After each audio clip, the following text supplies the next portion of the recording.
ये कहानी है उस वैज्ञानिक की जिसने ये साबित कर दिया कि जीवन की शुरुआत केवल कल्पना नहीं।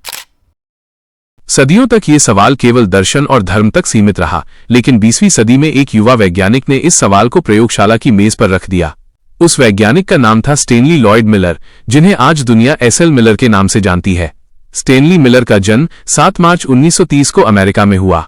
उनका बचपन किसी बहुत बड़े वैज्ञानिक माहौल में नहीं बीता, लेकिन उनके भीतर जिज्ञासा असाधारण थी। वे बचपन से ही चीजों को खोलकर देखने, समझने और ये जानने की कोशिश करते थे कि चीजें काम कैसे करती हैं। यही जिज्ञासा धीरे धीरे उन्हें विज्ञान की ओर ले गई। स्कूल के दिनों में ही उन्हें रसायन विज्ञान बेहद आकर्षक लगने लगा, क्योंकि केमिस्ट्री वो विज्ञान था जो यह समझाता था कि पदार्थ कैसे बनते हैं, कैसे टूटते हैं और कैसे बदलते हैं। अपनी शुरुआती पढ़ाई पूरी करने के बाद मिलर ने यूनिवर्सिटी ऑफ कैलिफोर्निया बर्कली से ग्रेजुएशन किया। बर्कले उस समय विज्ञान का एक बड़ा केंद्र था, जहां नए विचारों को खुलकर सोचने और चुनौती देने की आजादी थी। यहीं से मिलर के भीतर ये भावना और मजबूत हुई कि वे केवल किताबों का ज्ञान नहीं, बल्कि कुछ ऐसा करना चाहते हैं जो विज्ञान को आगे ले जाए। इसके बाद वे यूनिवर्सिटी ऑफ शिकागो पहुंचे, जहां उनकी मुलाकात नोबेल पुरस्कार विजेता वैज्ञानिक हैरोल्ड सी यूरे से हुई। ये मुलाकात मिलर के जीवन का टर्निंग पॉइंट साबित हुई। यूरे उस समय ब्रह्मांड की उत्पत्ति और पृथ्वी के शुरुआती वातावरण पर काम कर रहे थे। वे मानते थे कि शुरुआती पृथ्वी का वातावरण आज से बिल्कुल अलग था और शायद वहीं से जीवन की कहानी शुरू हुई। मिलर ने यूरी के एक लेक्चर में यह सुना कि अगर शुरुआती पृथ्वी का वातावरण सही तरीके से समझ लिया जाए तो जीवन की उत्पत्ति को वैज्ञानिक रूप से परखा जा सकता है। यही मिलर के मन में एक साहसी विचार जन्मा, माइनस क्यों न आदिम पृथ्वी जैसी परिस्थितियां प्रयोगशाला में बनाई जाएं और देखा जाए कि क्या जीवन के आधारभूत अणु अपने आप बन सकते हैं।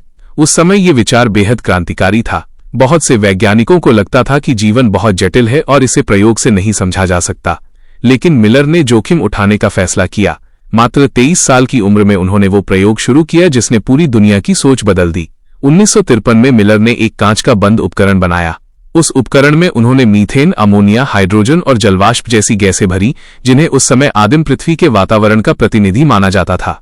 फिर उन्होंने पानी को उबालकर भाप बनाई और पूरे सिस्टम में लगातार बिजली की चिंगारियां छोड़ी, जो उस समय की बिजली और तूफानों का प्रतीक थीं। दिन बीते, रातें बीती और कुछ ही दिनों बाद उस कांच के उपकरण के भीतर तरल का रंग बदलने लगा। जब उस तरल का विश्लेषण किया गया तो उसमें अमीनो अम्ल पाए गए, वही अमीनो अम्ल जो प्रोटीन बनाते हैं, और प्रोटीन जीवन की नींव होते हैं। यह प्रयोग इतिहास बन गया। पहली बार यह साबित हुआ कि निर्जीव पदार्थों से जीवन के आधारभूत अणु प्राकृतिक परिस्थितियों में बन सकते हैं। इस प्रयोग ने यह स्पष्ट कर दिया कि जीवन की उत्पत्ति किसी रहस्य या चमत्कार तक सीमित नहीं है, बल्कि ये रसायन विज्ञान और भौतिकी के नियमों का परिणाम हो सकती है। लेकिन बहुत कम लोग जानते हैं कि मिलर का काम यहीं खत्म नहीं हुआ। मिलर यूरे एक्सपेरिमेंट तो केवल शुरुआत थी। इसके बाद मिलर ने अपना पूरा जीवन ऑरिजिन ऑफ लाइफ यानी जीवन की उत्पत्ति को समझने में लगा दिया। आगे के वर्षों में मिलर ने ये अध्ययन किया कि अलग अलग परिस्थितियों में कौन कौन से जैविक अणु बन सकते हैं। उन्होंने ये दिखाया कि केवल अमीनो अम्ल ही नहीं, बल्कि न्यूक्लियोटाइड्स जैसे अणु भी प्राकृतिक परिस्थितियों में बन सकते हैं, जो डीएनए और आरएनए के निर्माण के लिए आवश्यक होते हैं। मिलर ने यह भी बताया कि जीवन की उत्पत्ति केवल एक जगह या एक परिस्थिति में सीमित नहीं थी। समुद्र, ज्वालामुखी क्षेत्र, गर्म झरने और यहाँ तक कि अंतरिक्ष से आए उल्कापिंड भी जीवन के लिए आवश्यक अणु ला सकते थे। उन्होंने उल्कापिंडों में पाए गए कार्बनिक यौगिकों का भी अध्ययन किया और दिखाया कि ब्रह्मांड खुद जीवन के बीजों से भरा हुआ है। उन्होंने ओरिजिन ऑफ लाइफ को केवल केमिस्ट्री की समस्या नहीं माना, बल्कि इसे एक इंटरडिसिप्लिनरी साइंस के रूप में देखा, जहां केमिस्ट्री, बायोलॉजी, जियोलॉजी और एस्ट्रोनॉमी सभी मिलकर काम करते हैं। ये सोच अपने आप में विज्ञान के लिए बहुत बड़ा योगदान थी। University of California San Diego में प्रोफेसर रहते हुए मिलर ने कई छात्रों को प्रेरित किया। उन्होंने नई पीढ़ी को सिखाया कि विज्ञान में सवाल पूछना सबसे जरूरी है। उनका मानना था कि अगर सवाल सही है तो जवाब देर सवेर मिल ही जाएगा। मिलर के योगदान का असर आज भी दिखता है। आज जो research RNA world hypothesis, chemical evolution and abiogenesis पर हो रही है, उसकी नींव कहीं न कहीं मिलर के काम पर ही टिकी हुई है।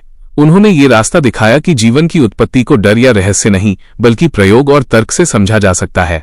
2007 में स्टेनली मिलर का निधन हो गया, लेकिन उनका विज्ञान आज भी जीवित है। हर वह छात्र जो ओरिजिन ऑफ लाइफ पढ़ता है, हर वह शिक्षक जो मिलर यूरी एक्सपेरिमेंट समझाता है, और हर वह वैज्ञानिक जो जीवन की शुरुआत को समझने की कोशिश करता है, वे सभी कहीं न कहीं मिलर की विरासत को आगे बढ़ा रहे हैं। स्टेनली एल मिलर केवल एक वैज्ञानिक नहीं